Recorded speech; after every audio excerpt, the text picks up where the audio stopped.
Hello everybody, today we'll be talking about the good and the bad about Bloodborne. Alright, so yeah, um, yeah. Alright, so the bad, let's go over the bad. First, on the bad list we have the finite consumables. If you don't know what finite means, it means like expendable, like, you know how in the usual Souls games, like, you get like infinite like flasks, right? Well, you get like 5 infinite flasks. You know what I mean, right? So yeah, in Bloodborne you don't get that. You just start out at 0 and you have to collect the flasks, which is like kinda cringe because if you like don't like have a certain chalice that gives you a lot of money, you're basically like stuck with like farming the blood vials from like enemies and stuff, and like that's super lame and stuff. And it doesn't really help that like everything does so much damage in this game. Like, yeah, I mean obviously it's a Souls game, so you can't really complain, but yeah, like everything just one-shots you, especially on New Game Plus. Like, bro, one enemy on New Game Plus just like takes out all of your health. It's crazy. Okay, enough of that. Alright, on to the next. We have the frame rate. Well, obviously now the frame rate on Bloodborne is probably not going to be a problem soon because of the new emulator Shad PS4, and how everybody could run it at 60 FPS now, which is good. But yeah, on PS4, where most people are going to be playing Bloodborne, it runs at 30 FPS, which it isn't bad, but I don't know why, but it just feels like so choppy. Like, you can feel like the frame times is just straight up garbage. And on base PS4, it dips lower than 30 FPS sometimes, like in like when you kill bosses and stuff, and it's just weird. But I have a jailbroken PS4 Pro, and the 60 FPS experience is like so much better. And I've seen a video about the 60 FPS thing and how it's like you literally only have to change like 2 lines of code and you have 60 FPS. Like, bro, not FromSoft, Sony could have at least like released a patch for Bloodborne when the PS5 came out, so it could have a 60 FPS mode or something like that. But that's not really Bloodborne's fault, it's probably Sony's fault, yeah. But it's still on the bad list because, you know. Alright, next on the list we have Instant New Game Plus.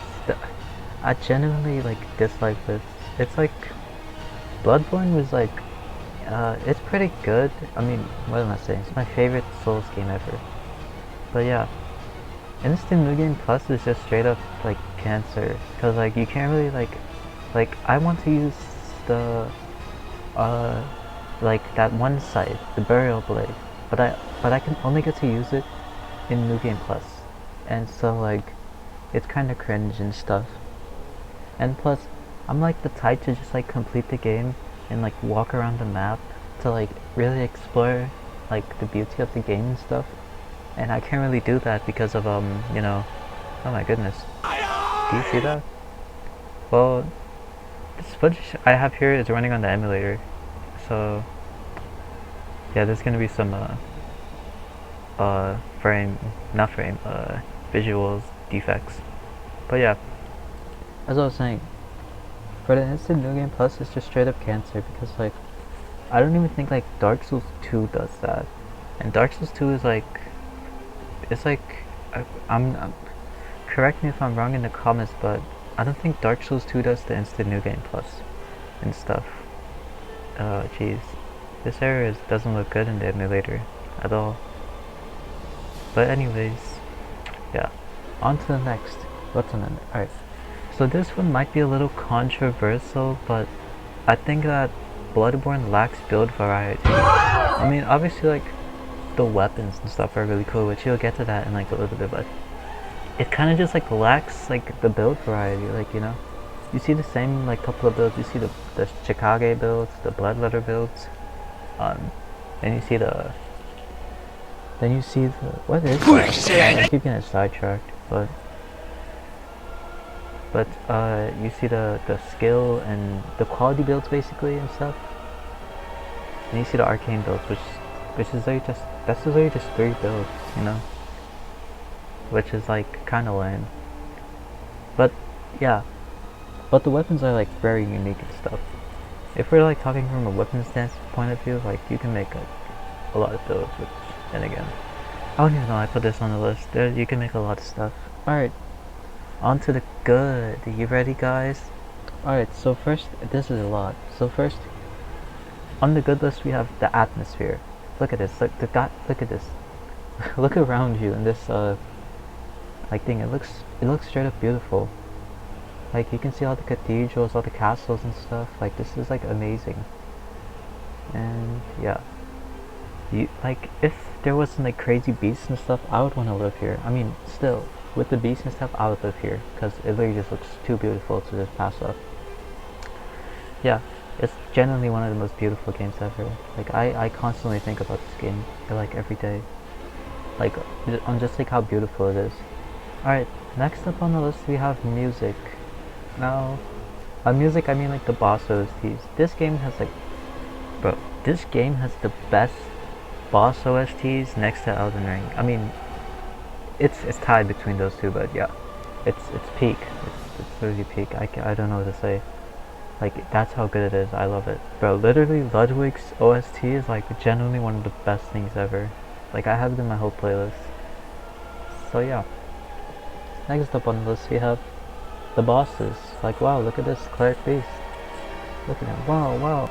Yeah, but yeah, the bosses are just straight up peak. Like Gascoigne, he's genuinely one of the best beginner bosses like in all of FromSoft games. I love him. The cleric beast is pretty good too. It kind of just depends on which one you fight first. Yeah.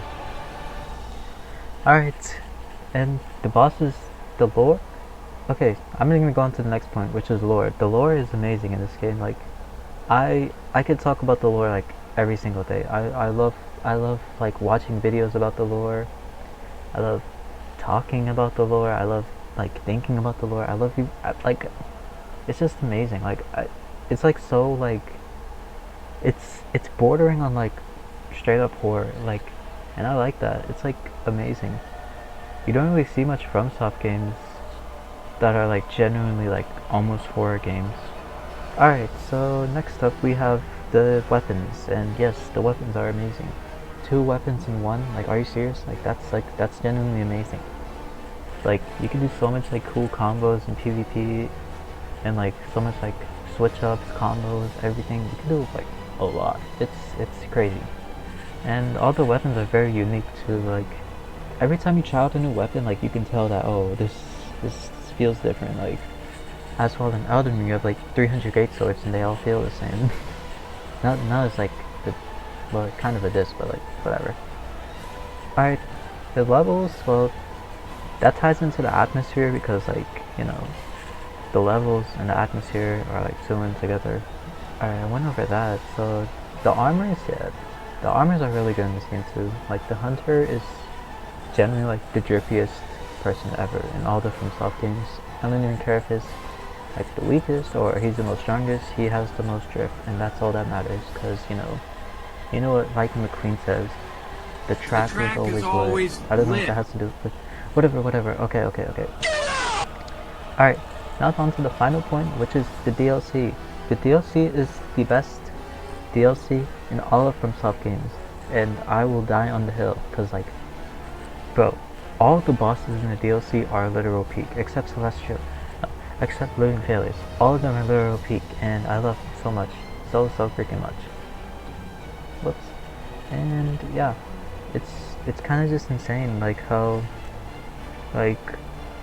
peak they made the DLC. Like all the lore, it just ties back into the base game. You get to learn about all these cool people you hear about in the base game and stuff. Like, wow, and you even get to fight them. Like, Ludwig will forever be like my favorite boss ever. Like, I genuinely love him so much, and yeah, his OST, everything about him is just perfect. And it basically, the DLC is like all of the game, like all of the negatives of the game just gets like, I mean, well, all of the like the things that like may seem boring about Bloodborne, it basically gets like it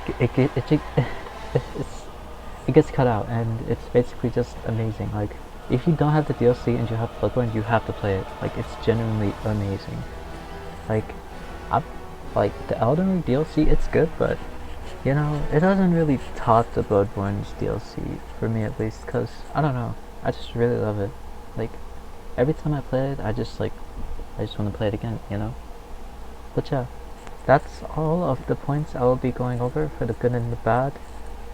But yeah, make sure to like and subscribe, and goodbye. Goodbye.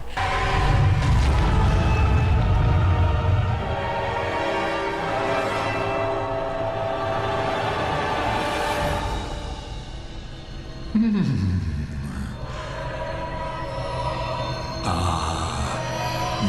were at my side all along.